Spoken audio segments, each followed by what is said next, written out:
સરકારી યોજના માહિતીની અંદર સ્વાગત છે ખેડૂત મિત્રો.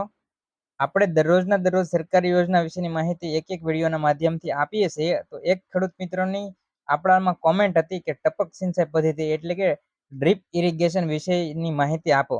તો આજના વિડીયોની અંદર આપણે માહિતી જોવાની છે ટપક સિંચાઈ પદ્ધતિ, ડ્રીપ ઇરિગેશન પદ્ધતિ. તો ગુજરાત સરકાર દ્વારા આ ખેડૂત પોર્ટલ ઉપર 148 જેટલી ખેડૂતો માટેની અને પશુપાલકો માટેની યોજનાઓ છે. દરરોજના દરરોજ આપણે એક એક યોજનાની માહિતી આપીએ છીએ અને કોઈ પણ ખેડૂત મિત્રોને ખબર ન પડે કોઈ પણ યોજના વિશે તો બિંદાસથી કોમેન્ટ કરી શકે છે. અને કોઈ પણ યોજના વિશેની માહિતી જો જાણવી હોય તો પણ તમે કોમેન્ટ કરો. 2026ના નિયમ પ્રમાણે અમે માહિતી રજૂ કરશું. તો ચાલો શરૂઆત કરીએ ટપક સિંચાઈ પદ્ધતિ એટલે કે ડ્રીપ ઇરિગેશન પદ્ધતિ. હવે આ પદ્ધતિની અંદર ટપક સિંચાઈ પદ્ધતિની અંદર કઈ રીતે લાભ લેવો, કેટલા ખેડૂતોને લાભ મળે, કઈ રીતે અરજી કરવી, કયા કયા ડોક્યુમેન્ટો સાથે અરજી કરવી, કેટલા રૂપિયા સહાય એટલે કે સબસિડી મળે, બધી જ માહિતી આજના વિડીયોની અંદર જોવાના છે. જોડાયા રહો ચેનલ સાથે અને આવી જ માહિતી સરકારી યોજના વિશેની માહિતી માટે ચેનલને સબસ્ક્રાઇબ કરી દેજો. ટપક સિંચાઈ પદ્ધતિ જે ગુજરાત સરકાર દ્વારા આપવામાં આવે છે અને તેની આર્થિક સહાય એટલે કે કેટલા રૂપિયા આપવામાં આવે છે તે હેક્ટરની ગણતરી દીઠ આપવામાં આવે છે. અને તમે કયા પ્રકારનો પાક વાવ્યો છે અને તેના માટે તમે સહાય લ્યો છો તેના આધારે પણ કરવામાં આવે છે. અને તેના માટે કેટલાક નિયમો છે તે આપણે નિયમોને સમજવા પડશે તો આપણને ખબર પડશે કે કેટલા રૂપિયાની સહાય મળે છે. એના માટે ગુજરાત સરકારે છે ને ખેડૂતોને કેટેગરીની અંદર વિભાજન કર્યું છે. તો આપણે તે કેટેગરીને સમજવાનો પ્રયત્ન કરીએ. તો વાત કરવી છે ગુજરાત સરકાર દ્વારા જાતિ પ્રમાણે ખેડૂતોનું વિભાજન કરે છે. એટલે કે અનુસૂચિત જાતિ એસસી કહી શકાય, અનુસૂચિત જનજાતિ અને એસટી કહી શકાય, જનરલ પ્રકારના ખેડૂતો. હવે આને કેટલા ટકા સબસિડી મળે? તો નિયત કરેલા ખર્ચ છે તેના 85% સબસિડી મળે. એટલે કે ખેડૂતોને માત્ર ને માત્ર 15% જ ભોગવવાના હોય છે.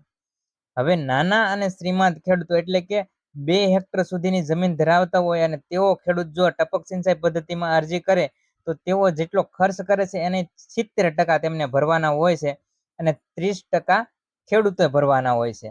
જ્યારે 70% સબસિડી સરકારમાંથી મળે છે.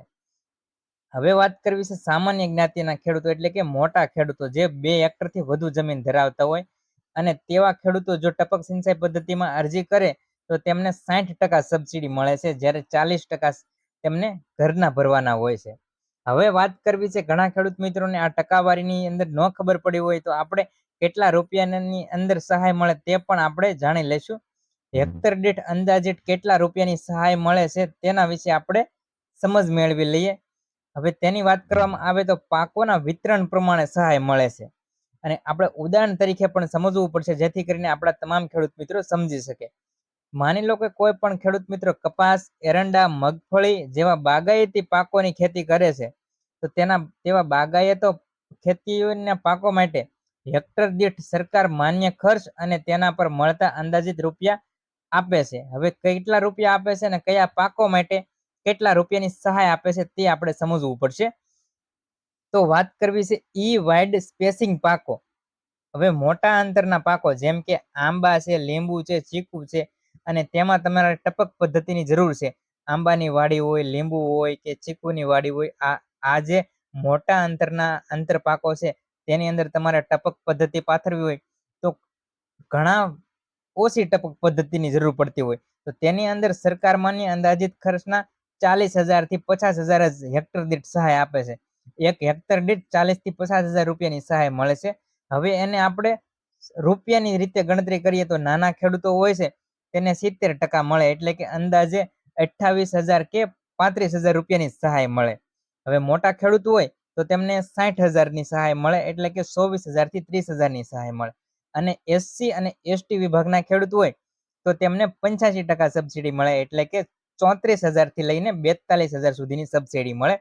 પણ આ સહાય છે જે ફક્ત ને ફક્ત આંબા છે, ચીકુ છે અને લીંબુ છે એવી વાડી હોય અને તેના માટેની સહાય છે. હવે વાત કરવી છે ક્લોઝ પેસિંગ પાકો જેવા કે નજીક વાવેતર થયેલું હોય જેમ કે કપાસ છે, એરંડા છે, શાકભાજી, મગફળી. હવે આ પાકો છે તેની અંદર પાઇપોની સંખ્યા ખૂબ વધારે હોય જોઈએ છે એટલે ખર્ચો પણ વધારે થતો હોય છે. તો તેની અંદર આપણે સમજ લઈએ કે કેટલા રૂપિયાની સબસિડી મળે છે. તો સરકાર માન્ય ખર્ચ જે થયો હોય છે તેનાથી ટકાવારીની રીતે સહાય સરકાર ચૂકવે છે. હવે માની લો 1,10,000 થી લઈને 1,30,000 સુધીની સહાય હેક્ટર દીઠ ચૂકવે છે. હવે આપણે તેને સમજીએ કે કોઈ નાનો ખેડૂત અરજી કરે અને તે નાના ખેડૂતોએ કપાસ, મગફળી અને શાકભાજીની ખેતી કરી હોય અને ટપક સિંચાઈમાં તેઓ અરજી કરે તો તેમને 70% સબસિડી મળે, એટલે કે અંદાજે 77,000 થી લઈને 91,000 સુધીની સહાય મળે છે. મોટો ખેડૂત એટલે કે જેઓ 3 હેક્ટરથી વધારે જમીન ધરાવતો હોય તો તેમને 66,000 થી લઈને 78,000 સુધીની સબસિડી મળે અને એસસી અને એસટી વિભાગને જે ખેડૂતો અરજી કરતા હોય તેમને 93,000 થી લઈને 1,10,000 સુધીની સહાય મળે. હવે આપણે સહાય જોઈ લીધી, તો હવે તમામ ખેડૂત મિત્રો એક નોંધ આપણે ખાસ યાદ રાખવાની છે. એક ખેડૂત ખાતેદાર હોય છે અને આ યોજના વધુમાં વધુ 5 વખત એટલે કે 5 હેક્ટર સુધી જ તમને મળી શકે છે. 5 હેક્ટરની મર્યાદામાં જ મળી શકે છે.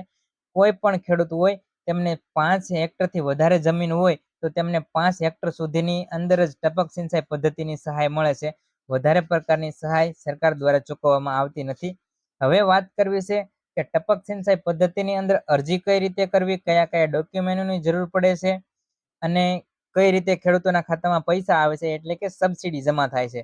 તો બધી જ માહિતીનો વિડીયો આપણે સાંજે એક વિડીયો અપલોડ કરવાના છે, તેની અંદર બધી જ માહિતી આપવાના છે. એટલે ખાસ કરીને ચેનલને સબસ્ક્રાઇબ કરી દેજો અને સરકારી યોજના વિશેની માહિતી માટે જોડાયા રહો ચેનલ સાથે. કઈ રીતે અરજી કરવી અને કયા કયા ડોક્યુમેન્ટો સાથે અરજી કરવી, બધી જ માહિતી આપણે સાંજે જે વિડીયો અપલોડ કરશું તેની અંદર આપવામાં આવશે.